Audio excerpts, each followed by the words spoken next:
सबसे पहले सभी साथियों को नमस्कार। अरे बोलो यार। जैसा कि आप सभी लोगों को पता है कि हम लोग हर साल की तरह इस साल भी नेशनल सेफ्टी वीक कैंपेन मना रहे हैं। आप सभी लोगों को पता है ना कि 4 मार्च से लेकर 10 मार्च तक हम लोग हर साल की तरह सुरक्षा वीक मनाते हैं। ठीक है, क्यों मनाते हैं? वो क्यों मनाते हैं? हम लोग 4 मार्च से लेकर 10 मार्च तक ही क्यों मनाते हैं? इसका क्या रीजन है? सबसे पहले हम लोग उस पर चर्चा करेंगे। उससे पहले मेरा नाम उमेश चंद्र कुमार है, मैं पुरानी मोल्डिंग में काम करता हूँ। आज उसी पे चर्चा करेंगे कि हम लोग 4 मार्च से लेकर 10 मार्च तक ही सुरक्षा वीक क्यों मनाते हैं, इसका मेन रीजन क्या है और उसकी विशेषता क्या है। हम लोग सबसे पहले इसी पे चर्चा करेंगे।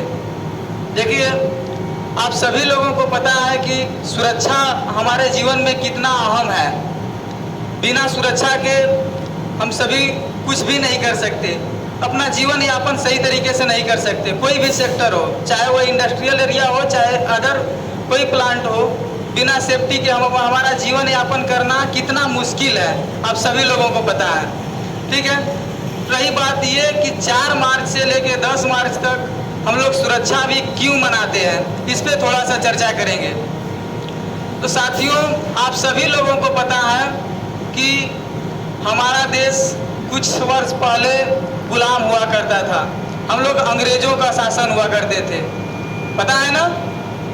उस समय हमारे देश के लोगों का उतना विकास नहीं हुआ था, हमारे ऊपर अंग्रेजों का शासन था। हम लोग अपने मन से कोई नियम और कानून बनाकर चलना बहुत ही मुश्किल था। ठीक है, उस समय उतना इंडस्ट्रियल एरिया भी नहीं था।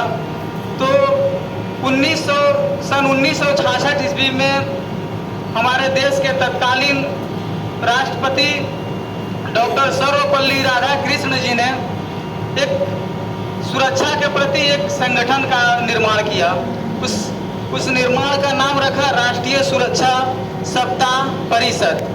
ठीक ना, राष्ट्रीय सुरक्षा सप्ताह परिषद उनके अध्यक्षता में गठन किया गया। यह सन 1966 ईस्वी में 4 मार्च के दिन ये गठन किया गया। ठीक है साथियों, उसके बाद धीरे धीरे कहा है कि इसके ऊपर रिसर्च करते करते काफ़ी दिन प्रयास रिसर्च किए। उसके बाद सन 4 मार्च 1972 ईस्वी को यह हर प्लांट, हर सेक्टर, हर इंडस्ट्रियल एरिया में इसको इम्प्लीमेंट कर दिया गया और इसको लागू कर दिया। इसलिए हम लोग 4 मार्च से लेकर के 10 मार्च तक सुरक्षा वीक के रूप में मनाने का काम करते हैं। ठीक है, इतना तक आप लोगों को समझ में आया? वह क्यों मनाते हैं, इसका रीजन क्या है? ठीक है, उस पर थोड़ा सा हम लोग चर्चा करेंगे।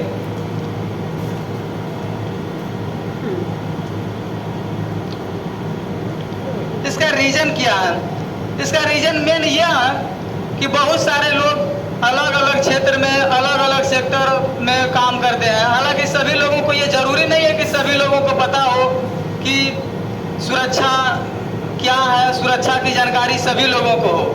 लेकिन हमारा काम है कि ये सुरक्षा वीक हम लोग इसलिए मनाते हैं कि हम लोग जागरूक एक दूसरे को इसके बाद अपने बातों को शेयर करें, सुरक्षा के बारे में बताएं, समझाएं, ताकि अगला आदमी इसको समझे और एक्सेप्ट करे, सुरक्षा को समझ पाए।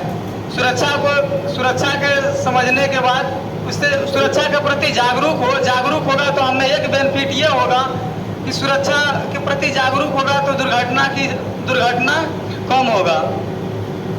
और कुछ दिन पहले आप लोग शपथ लिए कि सुरक्षा के प्रति हम लोग कहा है कि ये काम नहीं करेंगे, जैसा कि हेलमेट पहन करके हमेशा रखेंगे और जहाँ ज़रूरत है हमको हेलमेट का, हैंड ग्लव्स, जूता का, ये लोग हमेशा पहन के रखेंगे, कभी निकालेंगे नहीं इसको। आप लोग शपथ लिए थे ना, 4 मार्च के दिन शपथ लिए थे, याद है आप सभी को?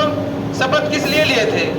इसलिए लिए थे कि अपना परिवार आपका हमेशा सुख रहे, सुख संपत्ति से बढ़िया से रह पाए। जैसे कि एग्जाम्पल के तौर पे एक सैनिक होता है जो बॉर्डर पे अपना कहा कि तन मन जान तक लगा देता है सुरक्षा करने के प्रति। किस लिए? अपने देश को बचाने के लिए। देश को बचाने के लिए लगाता है ना, तो क्या हमारा कर्तव्य नहीं बनता है कि हम अपने परिवार के लिए, अपने शरीर के लिए हम संकल्प लें कि हाँ, आज के बाद हम ये ऐसा कोई कदम न उठाएं कि ताकि उससे कोई दुर्घटना हो जाए, मेरे साथ साथ मेरे परिवार वालों को या फिर मेरे संगठन वालों को कोई प्रकार का दिक्कत या परेशानी का सामना करना पड़े। क्या मैं सही हूँ? मेरे बातों से आप लोग सहमत हैं? हाँ। ठीक ना? देखिए, मैं सेफ्टी से रिलेटेड आप लोग को 10 पॉइंट बताऊंगा, उसको आप लोग ध्यान से सुनिएगा और उस पर जरा ध्यान दीजिएगा आप लोग। जैसा कि आप अपने सेफ्टी का खुद जिम्मेदार हैं, कहीं भी काम कर रहे हैं तो उसका आप खुद जिम्मेदार हैं। साथ ही आपको दूसरों का भी सेफ्टी का ध्यान रखना होगा।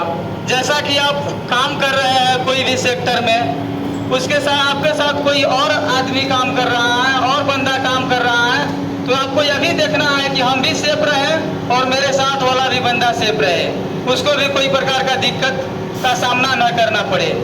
दूसरा पॉइंट यह है कि आपको कभी भी काम के दौरान शॉर्टकट नहीं लेना चाहिए।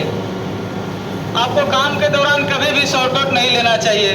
जैसा कि सर ने आपको बोला कि जाओ ये जब्बू, पाउडर का जब्बू है, लगा दो वहाँ, और अगर कहीं हमको रास्ता नहीं है तो बिना रास्ता का हम वहाँ नहीं लगाएंगे। जहाँ जैसे कहे